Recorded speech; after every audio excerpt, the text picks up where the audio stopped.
بسم اللہ والصلاة والسلام علی رسول اللہ اما بعد اعوذ باللہ السمیع العلیم من الشیطان الرجیم من حمزہ ونفخہ ونفثہ بسم اللہ الرحمن الرحیم۔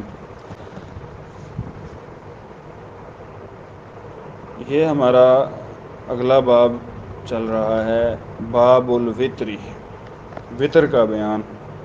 اس میں کچھ وطر کے متعلقہ مسائل جو ہے وہ ذکر آئے ہیں۔ عن عبداللہ بن عمر رضی اللہ عنہما قال، سیدنا عبداللہ بن عمر رضی اللہ تعالی عنہما بیان فرماتے ہیں، سأل رجل النبی صلی اللہ علیہ وسلم وهو علی المنبر، ایک شخص نے اللہ کے رسول صلی اللہ علیہ وسلم سے پوچھا اس حال میں کہ آپ منبر پر تشریف فرما تھے، خطبہ دے رہے تھے،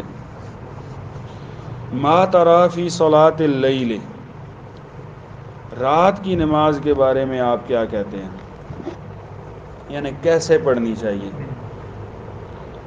انہوں نے کیفیت پوچھی رسول اللہ صلی اللہ علیہ وسلم سے قیام اللیل کے حوالے سے کہ رات کو ایک بندہ پڑھتا ہے تو کیا پڑھے، کیسے پڑھے۔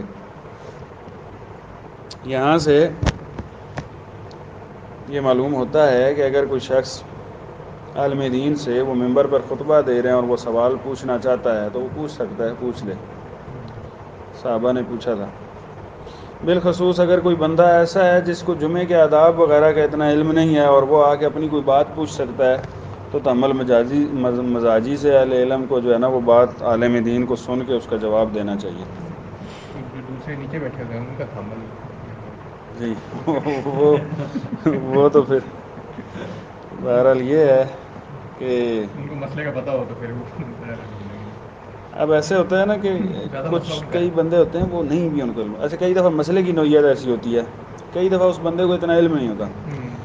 وہ یہ بات پہلے بھی شاید میں نے ایک دو دفعہ کی ہے کہ ہمارے یہاں نا علماء سے پوچھنے کے حوالے سے بھی کچھ ایسے آداب کا لحاظ کر لیا گیا ہے جو غیر ضروری ہیں، ٹھیک ہے، تکلف ہے۔ اہل علم سے جو پوچھنے والے ہیں نا وہ تو جانتے ہی نہیں ہیں، تو ان کو کچھ چھوٹ دینی چاہیے۔ بسا اوقات جو ہے وہ بہت زیادہ جو ہے وہ ایسا کیا جاتا ہے کہ کوئی بندہ سوال پوچھے ہی نہیں، یا پھر لوگ پوچھتے ہی نہیں ہیں اس ڈر سے۔ اور اس کی بنسبت آپ دیکھیں وہ لوگ جو شوز کر رہے ہیں، مطلب سوشل میڈیا پہ بیٹھے ہیں یا وہ اسکالر قسم کے لوگ ہیں، وہاں پر سوال کھلے عام کر دیا جاتا ہے، وہاں پر جھجک نہیں آتی بندے کو، حالانکہ یہاں پر جھجک نہیں ہونی چاہیے نا۔ بسا اوقات یہاں سے سوال پوچھا دروازہ بند ہوتا ہے تو لوگ ایسی جگہ جا کے پوچھتے ہیں جہاں پہ انہیں جواب تو بڑی تحمل مزاجی سے دیا جاتا ہے لیکن وہ درست نہیں ہوتا، جواب درست نہیں ہوتا، لوگ گمراہی کی طرف چلے جاتے ہیں۔ تو یہ ایک بڑی بات۔ وہ ڈاکٹر عبدالرشید اظہر صاحب رحمہ اللہ تعالیٰ تھے، کل ہی ڈاکٹر صاحب کا نا یوم شہادت ہے، گزرا ہے غالباً۔ تو بہرحال وہ ڈاکٹر صاحب سے کسی نے ایک وہ میں سن رہا تھا ویڈیو کہ ان سے سوال ہوا کہ جی عالم دین سے سوال پوچھنے کے کیا آداب ہیں۔ ڈاکٹر صاحب ایک بڑے مفکر آدمی تھے، اور ڈاکٹر صاحب کی جو سوچ فکر تھی نا، اللہ تعالیٰ نے جو انہیں بصیرت عطا کی ہوئی تھی علمی طور پر، اور جو علمی رسوخ تھا وہ بہت کم علماء کے اندر ہوگا، یعنی بڑے پائے کے عالم دین تھے اور حاضر جواب۔ تو ڈاکٹر صاحب کہتے ہیں کہ علماء سے سوال پوچھنے کا کوئی آداب نہیں ہے، جواب دینے کے آداب ہیں کہ آپ جواب دینے کا ادب اختیار کریں، اہل علم پر ہے کہ وہ کس ادب سے جواب دے، لیکن سوال پوچھنے کا کوئی ادب نہیں۔ اللہ کے نبی صلی اللہ علیہ وسلم سواری پر سوار تھے، اگلے نے آ کے نکیل پکڑ لی، سوال پوچھ لیا۔ آپ ممبر پر تھے، اگلے نے آ کے سوال پوچھ لیا۔ آپ مصلی پر بیٹھے تھے، اگلے نے آ کر سوال پوچھ لیا۔ آپ کھڑے کھڑے کہیں جا رہے تھے، کھڑے کھڑے کسی نے پوچھ لیا۔ یعنی پوچھنے والے کا جو ہے وہ، یعنی ڈاکٹر صاحب بتانا ان کا مقصود یہ تھا جو مجھے سمجھ آیا، یا جو میں یہ سمجھتا ہوں کہ ضروری ہے، وہ یہی ہے کہ آپ جو ہے نا وہ جو سوال پوچھنے والا مستفتی ہے نا، سائل ہے، اس کو مارجن دینا چاہیے کیونکہ وہ لاعلم آدمی ہے نا۔ اچھا، وہ پوچھا جی صلاۃ اللیل کے بارے میں، تو آپ صلی اللہ علیہ وسلم نے فرمایا مسنا مسنا، رات کی نماز ساری دو دو رکھتے ہیں۔ جس طرح دن کی نماز کے بارے میں بعض اوقات ہوتا ہے نا کہ وہ زور کی رکعتوں سنتوں وغیرہ کے بارے میں جی چار اکٹھی بھی ایک سلام سے پڑھ لیں، ویسے یہ بھی ایک کمزور بات ہے۔ جو رسول اللہ صلی اللہ علیہ وسلم سے ثابت معمول ہے وہ یہی ہے کہ آپ دو دو کر کے سنتیں پڑھتے تھے ساری۔ سنتیں دو دو ہیں. ایک روایت کے اندر الفاظ بھی آتے ہیں، بس اس کی مجھے تھوڑی اسنادی حیثیت کے حوالے سے ڈاؤٹ ہے، یعنی میں تھوڑا سا وہ ہے کنفیوژن ہے. لیکن ایک دفعہ میں نے وہ سنی تھی ایک عالم دین سے، انہوں نے کہا تھا کہ ایک روایت میں اس طرح کے الفاظ بھی آتے ہیں کہ صلاۃ اللیل والنہار مثنا مثنا، کہ رات اور دن کی نماز ہے ہی دو دو رکھتے ہیں فرضوں کے علاوہ. فرض 4 ہو سکتے ہیں، 3 ہو سکتے ہیں، باقی نوافل نماز 2 رکھتے ہیں. بندہ 2 رکھتے کر کے پڑھتا رہے. فیضا خشی صبح، جب صبح کی ڈر پیدا ہو کہ اب صبح طلوع ہونے والی ہے، جو فجر جسے آپ کہتے ہیں، جب اذان فجر کی ہو جاتی ہے، صلی واحدتاً، تو اللہ کے نبی صلی اللہ علیہ وسلم نے فرمایا پھر بندہ 1 رکعت پڑھ لے. فاوترت لہ ما صلی، تو یہ وطر طاق بنا دے گی جو کچھ اس نے پڑھا ہے، یعنی یہاں پہ نماز اس کی بند ہو جائے گی، طاق ہو جائے گی. وَأَنَّهُ كَانَ يَقُولُ، اور یہ بھی ہے کہ رسول اللہ صلی اللہ علیہ وسلم فرمایا کرتے تھے اجعلوا آخر صلاتکم باللیل وطرا، کہ اپنے رات کی آخری نماز جو ہے نا وہ وطر بناؤ، رات کی آپ کی آخری نماز وطر ہونی چاہیے. تو وطر اس سے جو ہے وہ 1 وطر کا بھی ثبوت مل گیا کہ اللہ کے نبی نے فرمایا کہ پھر 1 وطر پڑھ لینا. تو ویسے تو 1 3 5 7 9 تک ثابت ہیں وطر. سیدہ عائشہ رضی اللہ تعالی عنہا سے ہے کہ فرماتی ہیں من کل اللیل قد اوتر رسول اللہ صلی اللہ علیہ وسلم، کہ اللہ کے رسول صلی اللہ علیہ وسلم نے رات کے ہر حصے میں وطر پڑھے ہیں. من اول اللیل، کبھی آپ پہلے ہی رات کے پہلے حصے میں بھی پڑھ لیتے تھے. واوسط ہی، اور رات کے درمیانے حصے میں بھی آپ پڑھ لیتے تھے. وآخری، اور رات کے آخری حصے میں طلوع فجر سے پہلے بھی. عموماً معمول جو ہے وہ آخری حصے کا تھا. فانتہا وطرہ الی السحر، پڑھیے آج کتاب. فانتہا وطرہ الی السحر، آخری انتہا جو آپ کے وطر کی تھی وہ سحر تھی، یعنی یہ جو جب ہم رات کی نماز ختم کر کے سحری کھاتے ہیں نا، وہ خیریت سے ہم تھوڑا سا پھر ہم نے تجیل کر لی. چلے میں پہلی حدیث کا خلاصہ، صفحہ 55 نکالیں. 2 حدیثیں پڑھی ہم نے، نکال. پہلی حدیث ہے، یہ وطر کے مسائل شروع ہو رہے ہیں. سیدنا عبداللہ بن عمر رضی اللہ تعالی عنہ بیان کرتے ہیں کہ رسول اللہ صلی اللہ علیہ وسلم سے سأل رجل النبی، نبی صلی اللہ علیہ وسلم سے ایک بندے نے پوچھا، وهو علی المنبر، آپ جو ہے وہ ممبر پر تھے، کہ ما تری فی صلاۃ اللیل، رات کی نماز کے بارے میں آپ کیا کہتے ہیں، کیا کیفیت ہونی چاہیے پڑھنے کی. تو یہاں پہ مراد یہ ہے کہ وہ کیفیت پوچھ رہے تھے، رکعات کی تعداد کا ذکر بھی نہیں ہے اور انہوں نے پوچھی بھی نہیں ہے. تو آپ نے پھر فرمایا کہ مسنا مسنا، 2 کر کے پڑھو، یعنی رات کی جو نماز ہے نا، آپ نفل جتنے بھی پڑھیں 2 کر کے جتنے پڑھ لیں. رات کے اندر نفل 4 رکھتے نہیں ہیں ایک سلام سے، 2 کر کے ساری. جب صبح کا ڈر ہو کہ ابھی صبح فجر طلوع ہونے والی ہے، تو پھر آپ صلی واحدتاً، پھر 1 وطر پڑھ کے اسے ختم کر لیں، یعنی اسے طاق بنا دیں. فاوترت لہ ما صلی، یہ اس کو طاق کر دے گی. نبی صلی اللہ علیہ وسلم سے یہ 1 ہی سلام سے 1 ہی رکعت پڑھے گا وطر، یعنی 2 رکعت آپ کوئی پڑھ گئی، اب دوبارہ آپ کھڑے ہو گئے، 1 رکعت پڑھیں گے جی. کی دعا بھی پڑھیں گے. بس 1 وطر کئی ساری حدیث سے ثابت ہے نا، نبی صلی اللہ علیہ وسلم سے، صحابہ بھی. نبی صلی اللہ علیہ وسلم نے جو 3 وطر آپ سے مرفوعاً ثابت ہے نا، وہ بھی 2 رکعتیں پڑھ کے سلام پھیر کے پھر 1 رکعت ہے. سیدنا عمر رضی اللہ تعالی عنہ سے ثابت ہے کہ آپ نے 1 سلام سے 3 وطر پڑھے. جس رات سیدنا ابوبکر رضی اللہ تعالیٰ عنہ کو دفن کیا نا، فوت ہو گئے، وہ دفن کر کے تو پھر واپس آئے سیدنا عمر مسجد میں، تو وہاں پر کچھ لوگ بیٹھے تھے. تو پوچھا بھائی تم نے وطر پڑھ لی ہیں؟ انہوں نے کہا جی ہم نے تو پڑھ لی ہیں. تو انہوں نے کہا میرے رہتے ہیں. پھر انہوں نے وہاں پر 3 رکعتیں وطر پڑھے اور 1 ہی سلام سے پڑھے. لیکن 3 رکعتیں وطر پڑھنے کا طریقہ کار یہ ہے کہ آپ اگر 3 رکعت وطر پڑھیں گے تو پھر اس کی مشابہت مغرب کی نماز کے ساتھ نہیں ہونی چاہیے، یعنی درمیانہ تشہد نہیں ہے. 1 رکعت پڑھ کے بھی ڈائریکٹ کھڑے ہو جائیں، پھر دوسری رکعت کے بعد تشہد نہیں بیٹھیں گے، ڈائریکٹ کھڑے ہو جائیں گے. پھر تیسری رکعت پڑھ کے رکوع سے پہلے یا بعد وہ وطر کا قنوت پڑھ کے پھر آپ جو ہے وہ تشہد آخری 1 ہی تشہد پڑھیں گے. پھر 3 رکعت وطر کا طریقہ کار یہ ہمارے ہاں یہ جو درمیانہ تشہد پڑھا جاتا ہے نا، یہ بھی سنت کی مخالفت ہے. یہ درست ہے. یعنی آپ ایک ہی دفعہ ایک رکعت کے لیے، لیکن اکیلا ہی بندہ پڑھ سکتا ہے وطر. ہاں 1 وطر پڑھا جاتا ہے. مثلاً یعنی 4 آپ نے فرض پڑھے اور اس کے بعد ایک وطر پڑھا بس۔ ہاں 2 سنتیں اگر آپ پڑھتے ہیں سنت تو علیحدہ ہے نا، ہاں نہیں اگر نہ پڑھے مطلب صرف ایک وطر ایک وطر ہے ثابت ہے، جس طرح یہاں پر بھی ہے نا، جتنی بھی وہ نماز پڑھے گا پھر آخر میں آپ نے فرمایا صلی اللہ واحدۃ، ایک ہی بات۔ نبی صلی اللہ علیہ وسلم سے صحیح بخاری کی حدیث میں آتا ہے کہ آپ سے جو ہے نا وہ آپ ایک رکعت وطر یعنی پڑھ سکتے ہیں، اس کا جواز ثابت ہے۔ دوسری حدیث سید عائشہ رضی اللہ تعالیٰ عنہ سے ہے کہ سید عائشہ فرماتی ہیں کہ اللہ کے نبی صلی اللہ علیہ وسلم رات کے ہر حصے میں آپ نے وطر پڑھے ہیں، من اول اللیل و اوسطی و آخری، یعنی رات کے پہلے حصے میں بھی آپ نے وطر پڑھے ہیں، درمیانے حصے میں بھی اور آخری حصے میں بھی، فانتہا وطر الی السحر، آخر کار آپ کے وطر جو ہے نا وہ سحری تک پہنچے کہ سحری میں وطر پڑھ کے پھر آپ سحری کھا لیتے تھے۔ یعنی عشاء کی نماز پڑھی اور سو گئے، ہاں جی، بیچ میں 1 گھنٹے کے بعد 2 گھنٹے بعد سے اٹھے، پھر کوئی 2 قیام رکعت پڑھی، قیام کیا اپنا، پھر سو گئے، پھر پڑھے۔ یعنی مراد یہ ہے کہ آپ نے جو ہے وہ پہلے حصے میں تو یہ ہے نا کہ عشاء کے فوراً بعد آپ نے پڑھ لیے، عشاء کی نماز پڑھی، اپنی سنتیں وغیرہ پڑھ کے آپ نے وطر پڑھے سو گئے۔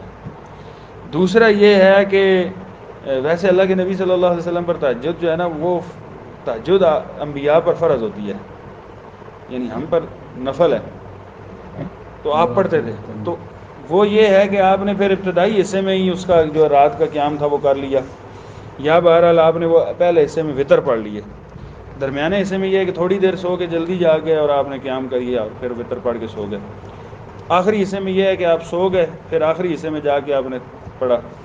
کبھی کبھی اللہ کے نبی صلی اللہ علیہ وسلم ساری رات بھی جاگتے رہتے تھے۔ یعنی مراد یہ ہے نا کہ وطر پڑھنے کے حوالے سے توسع ہے، یہ ذہن کے اندر خلش نہیں ہونی چاہیے کہ پہلے فوراً نماز کے بعد پڑھ لیا جائے تو پتہ نہیں کیا ہے، یا درمیان میں یا آخر میں ہی ضرور پڑھنا ہے، یا آخر میں نہیں پڑھنا پہلے پڑھنا ہے، تو رات کے کسی حصے میں بھی آپ وطر پڑھ سکتے ہیں۔ البتہ اس میں سیدنا ابو ہریرہ رضی اللہ تعالیٰ عنہ فرماتے ہیں کہ مجھے اوصانی خلیلی، میرے خلیل نے مجھے 3 وصیتیں کی تھیں، ان 3 وصیتوں میں سے ایک وصیت یہ تھی کہ وطر پڑھ کے سویا کرو۔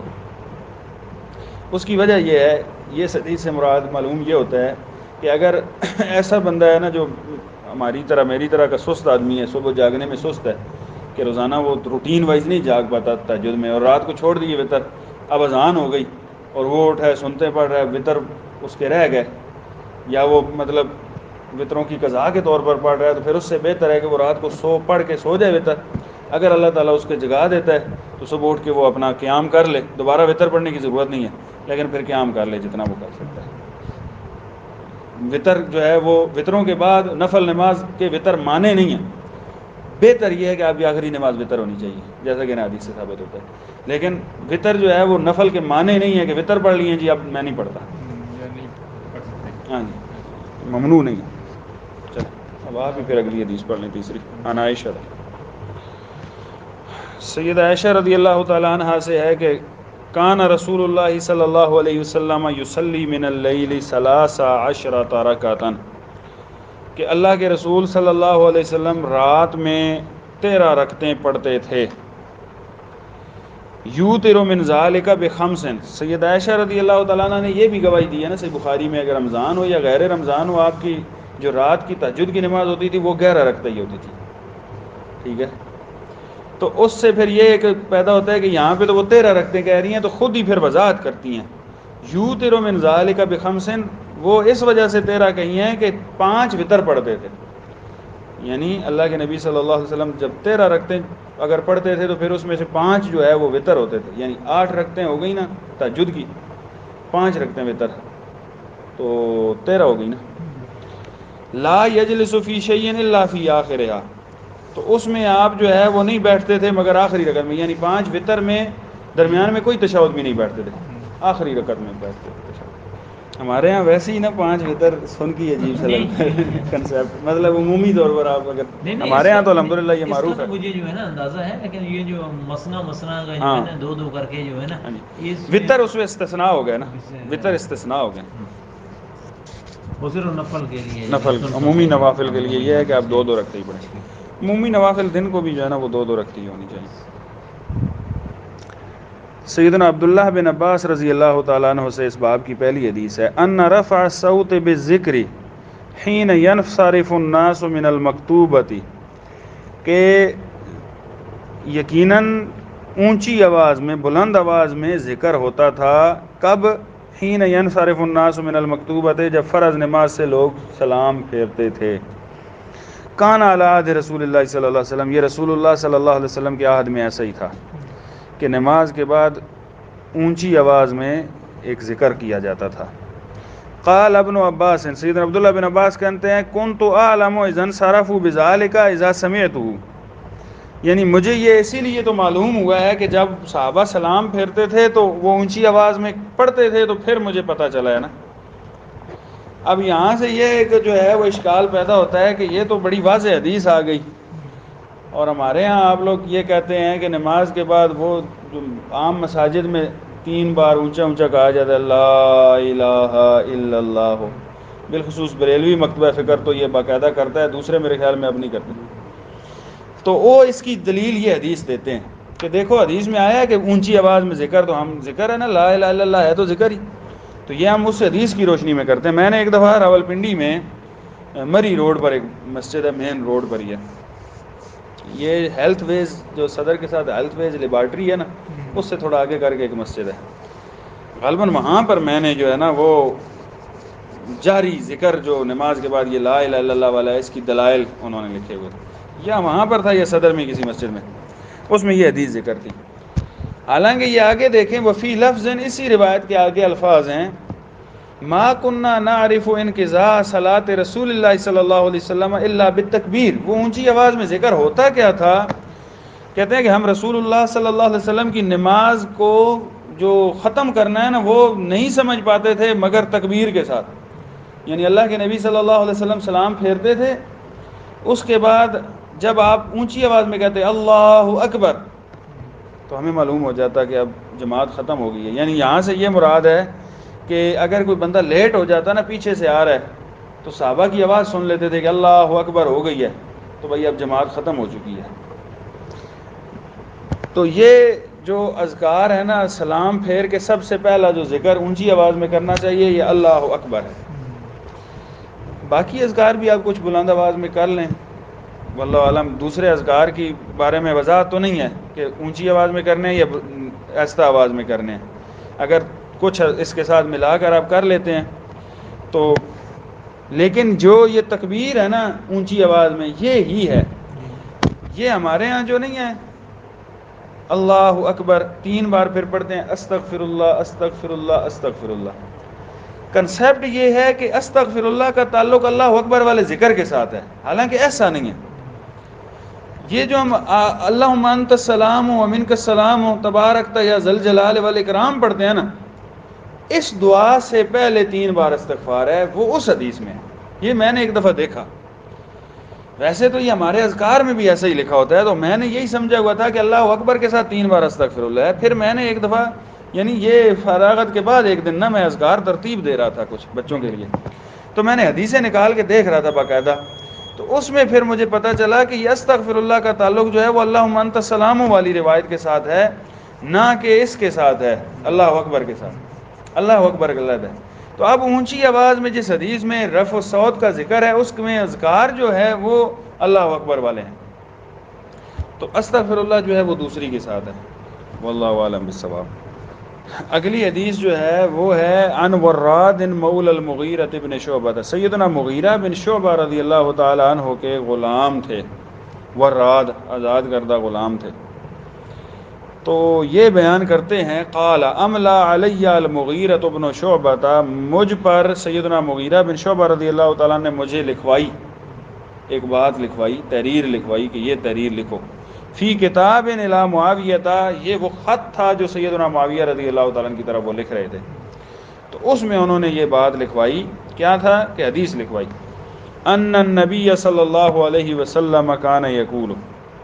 یہاں سے معلوم ہوتی ہے کہ احادیث جو ہے نا وہ قرآن کے علاوہ احادیث بھی عہد صحابہ میں لکھی جاتی تھی، کچھ نہ کچھ نسخے موجود تھے. منکرین حدیث ایک بہت بڑی بات یہ کرتے ہیں کہ دیکھیں جی جو تدوین حدیث ہے اور حدیث کو کتابی شکل میں لایا گیا، یہ امام بخاری اور ان لوگوں نے، اور یہ تو 3ری 4تھی صدی ہجری میں آ جاتے ہیں. ٹھیک ہے، تو یہ تو بہت بات یہ پہلے 200 سالوں میں حدیث لکھی ہی نہیں گئی، حالانکہ ایسی بات نہیں ہے. سیدنا ابو ہریرہ رضی اللہ تعالیٰ نے اپنے جو شاگرد کو صحیفہ لکھوایا تھا، صحیفہ امام بن منبہ، وہ ادھر شاید میں نہیں لایا، میرے پاس ادھر گھر میں پڑا ہوا ہے، مسند احمد کے اندر موجود ہے سارا۔ صحیفہ امام بن منبہ جو ہے نا، یہ سیدنا ابو ہریرہ رضی اللہ تعالیٰ عنہ نے لکھوایا تھا، یعنی سیدنا عبداللہ بن عمر بن عاص کے بھی صحیفے موجود ہیں اور دوسرے صحابہ کے بھی۔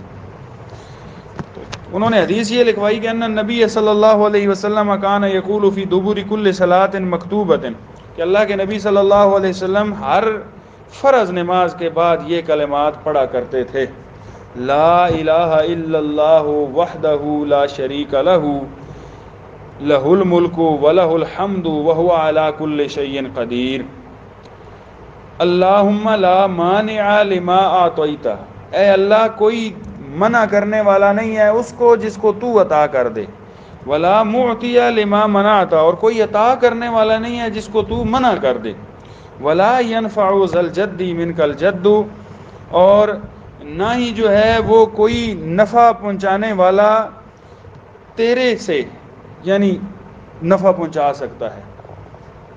یہ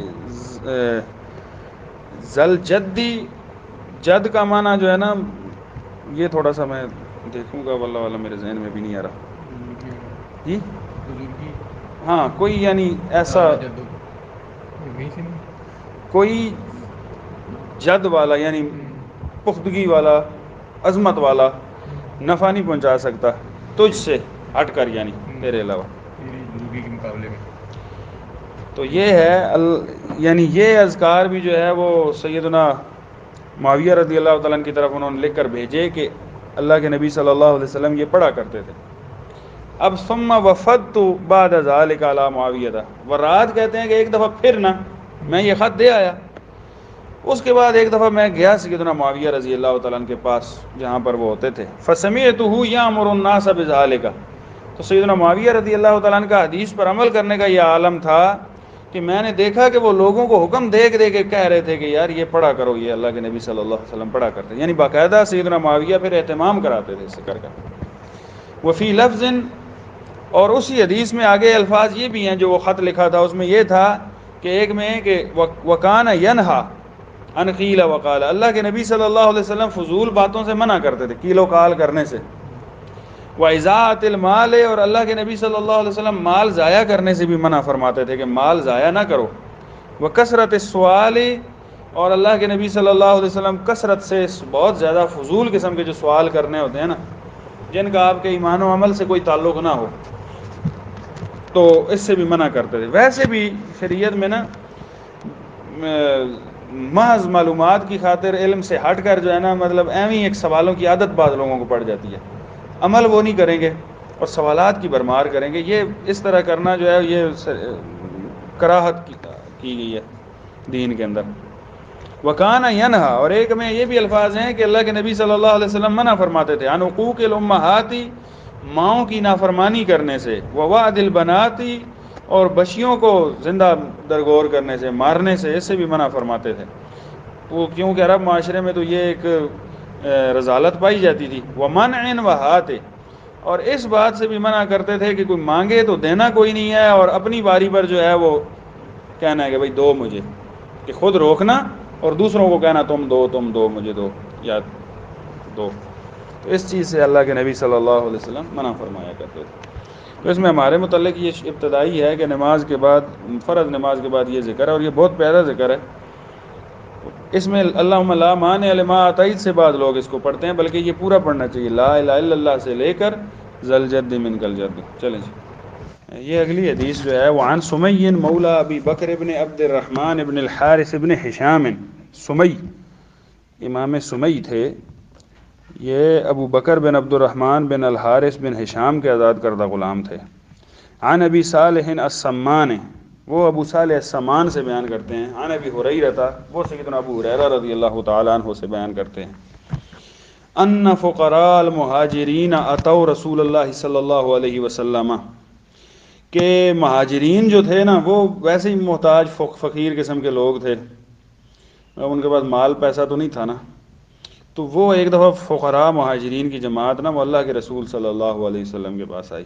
فقالوا تو انہوں نے کہا قد ذهب اہل الدثور بالدرجات العلی، اللہ کے نبی یہ اہل الدثور جو مال و دولت والے لوگ ہیں یہ تو بڑے اونچے درجے پا گئے، والنعیم المقیم اور ہمیشہ والی نعمتیں پا گئے، یعنی اللہ تعالیٰ ان کو تو بڑے اونچے درجے اور نعمتیں دے دے گا. کس وجہ سے کہ فقال وما ذاک، اللہ کے نبی صلی اللہ علیہ وسلم نے فرمایا وہ کیسے؟ قالوا تو صحابہ نے کہا یصلون کما نصلی، نماز تو وہ پڑھتے ہیں جیسے ہم پڑھتے ہیں، ویصومون کما نصوم، اور وہ روزے بھی رکھتے ہیں جس طرح ہم رکھتے ہیں، یعنی ہم ان سے آگے تو ہو نہیں سکتے، نمازیں بھی وہ بھی پڑھ لیتے ہیں ہم جیسے پڑھتے ہیں، روزے بھی وہ رکھ لیتے ہیں، چلو ہم بھی رکھتے ہیں لیکن وہ بھی رکھ لیتے ہیں ایسی. وَيَتَصَدَّقُونَ وَلَا نَتَصَدَّقُ، وہ ساتھ صدقہ کرتے ہیں لیکن ہم صدقہ نہیں کر سکتے. وَيُوتِقُونَ وَلَا نُوتِقُ، اور وہ غلام آزاد کرتے ہیں، ان کے پاس پیسے ہیں، ہمارے پاس تو پیسے نہیں ہیں کہ ہم غلام خرید کے آزاد کریں یا غلام رکھیں پھر آزاد کر دیں. فقال رسول اللہ صلی اللہ علیہ وسلم، یعنی اس سے دیکھیں کہ وہ صحابہ جو غریب قسم کے لوگ تھے اور جن کے پاس مال اور دولت اور پیسہ نہیں تھا، ان کے ذہن کے اندر یہ بات ہوتی تھی اور یہ سوال اٹھا کہ کیسے پھر ہم اللہ تعالیٰ کے یہاں درجات پائیں. یعنی بندے کو دین کی اور خیر کی رغبت ہو تو اللہ تعالیٰ اسے کوئی نہ کوئی راستہ بھی سجھا دیتا ہے نا. تو ان کے ذہن میں یہ ایک سوال پیدا ہوا، انہوں نے آ کے کیا اللہ کے نبی صلی اللہ علیہ وسلم سے. تو آپ دیکھیں کیسے پیرا جو ہے وہ امت کو ایک خزانہ مل گیا. افلا اعلمکم شیئا تدرکون بہ من سبقکم، کیا میں تمہیں سکھاؤں نہیں ایک ایسی چیز جس کے ذریعے سے جو تم سے آگے گزر گئے ہیں نا درجوں میں، پہلے چڑھ گئے ہیں، تم بھی پیچھے سے ان کو پہنچ جاؤ گے. یعنی جو تم سے آگے بڑھ گئے ہیں تم پیچھے سے ان چیزوں کے ذریعے سے ان تک پہنچ جاؤ گے. وتسبقون بہ من بعدکم، اور جو تمہارے بعد والے ہیں ان کو تو تم پیچھے ہی چھوڑ جاؤ گے، وہ تم کو نہیں پہنچ سکتے. ولا یکون احد افضل منکم، اور یہ ایسا عمل ہے، ایسی چیز ہے جو سکھانے لگا ہوں کہ اس کے کرنے سے کوئی تم سے زیادہ پھر فضیلت والا نہیں رہے گا، تم سب سے افضل بن جاؤ گے. الا من صنع مثل ما صنعتم، سوائے اس کے کہ کوئی تمہاری طرح ہی کرے جس طرح تم کرتے ہو، پھر وہ بھی اسی طرح کرنا شروع کر دے تو آخرکار وہ پہنچ جائے، ورنہ بڑا مشکل ہے. تو اب جب یہ بات انہوں نے کی نا، قالوا بلا، صحابہ نے کہا اللہ کے نبی یہ تو سکھائیے ہمیں، یہ کیا چیز ہے؟ قال، تو آپ صلی اللہ علیہ وسلم نے فرمایا تسبحون وتکبرون وتحمدون، سبحان اللہ کہو اور اللہ اکبر کہو اور الحمدللہ کہو، دبر کل صلاۃ، ہر نماز سے کے بعد، ثلاثا وثلاثین مرہ، 33 مرتبہ یہ کہو. صحیح مسلم کی الفاظ حدیث میں نا پھر آگے الفاظ ہیں کہ ایک دفعہ لا الہ الا اللہ وحدہ لا شریک لہ لہ الملک ولہ الحمد وہو علی کل شیء قدیر کہہ دو تو یہ 100 پوری ہو جائیں گی. ویسے جو 34 مرتبہ اللہ اکبر کہنا ہے وہ نماز کے بعد جتنے بھی اذکار والی حدیث آئی ہیں اس میں مجھے نہیں ملا. البتہ جو رات کو سونے والا تسبیح ہے نا، یہی تسبیح ہے، سونے کے وقت بھی آپ پڑھ سکتے ہیں نا، پڑھیں گے اس وقت 34ویں بار جو ہے وہ اللہ اکبر کہہ دیں، اور 33 بار یہ. قال ابو صالح، اب بات یہ ہو گئی، ابو صالح یہ کہتے ہیں کہ فرجع فقراء المہاجرین، اب جو تھے نا فقراء مہاجرین تھے وہ چلے گئے، انہوں نے یہ عمل شروع کر دیا.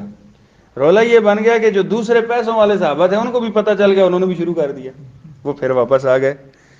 فرجع فقراء المہاجرین، وہ واپس لوٹے پھر الی رسول اللہ صلی اللہ علیہ وسلم، اللہ کے رسول صلی اللہ علیہ وسلم کے پاس. فقالوا، کہا، کہنے لگے سمع اخواننا اہل الاموال بما فعلنا ففعلوا مثلہ. سامع اخواننا، اللہ کے نبی یہ جو ہمارے بھائی ہیں نا، اہل الاموال، پیسوں والے امیر لوگ، انہوں نے یہ باتیں سنی جو ہم نے کام شروع کیے تو انہوں نے بھی ایسا ہی کرنا شروع کر دیا. یہاں سے ایک بات اور بھی معلوم ہوتی ہے، بڑا ایک لطیف سا نقطہ، کہ صحابہ نے آ کر کیا کہا، سامع اخواننا، ہمارے ان بھائیوں نے. ان کے دل کے کسی بھی کونے میں نا اپنے ان مال دولت والے بھائیوں کے لیے کوئی حسد کا جذبہ نہیں تھا، کوئی ذرا سا بھی یہ بات نہیں تھی کہ کوئی حسد کی بات ہوتی، کوئی ایسی بات ہوتی کہ ان کے پاس پیسے ہیں ہمارے پاس. ہمارے ہاں جو ہے وہ شکوہ ہوتا ہے، اللہ پر بھی شکوہ، اس کو دیے ہیں مجھے نہیں دیے. اور یہ دیکھیں فقراء مہاجرین نے یہ بھی نہیں کہا کہ اللہ کے نبی اللہ تعالیٰ نے ان کو مال دیا ہمیں بھی دینا تو ہم بھی صدقے کریں، بات یہ بھی کر سکتے تھے. اللہ کے نبی صلی اللہ علیہ وسلم نے اذکار بدلائے نا تو وہ اس پہ شاکر ہو گئے. ہمارے ہاں کیا ہوتا ہے، میں نے کتنے ایسے بھائیوں سے سنا، وہ کہتے ہیں قاری صاحب دعا کریں نا اللہ تعالیٰ مجھے پیسے دے پھر میں صدقے کروں، اللہ تعالیٰ مجھے پیسے دے نا پھر میں آپ کو عمرہ کراؤں. یہ نہیں کہیں اللہ تعالیٰ مجھے پیسے دے میں بھی عمرہ کروں اور آپ کو بھی اپنے دے آپ کا عمرہ کر لیں.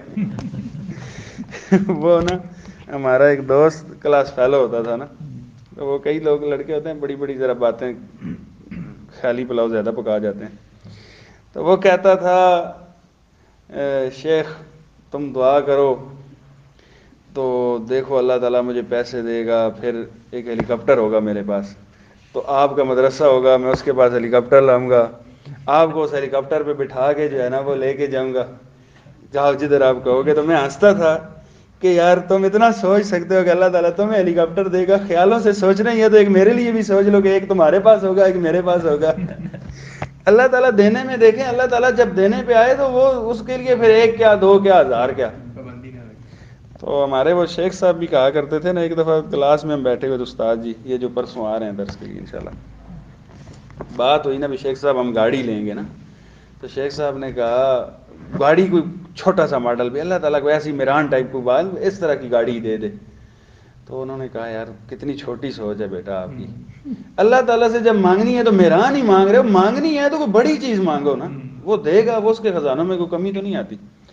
تو وہ صحابہ نے کہا کہ یہ ہمارے بھائی ہیں، یعنی کسی کے پاس پیسہ آ جائے تو اس کے بارے میں حسد نہیں کرنا کہ اس کے پاس کیوں آ گیا میرے پاس نہیں ہے، وہ بھی ہمارے بھائی ہیں.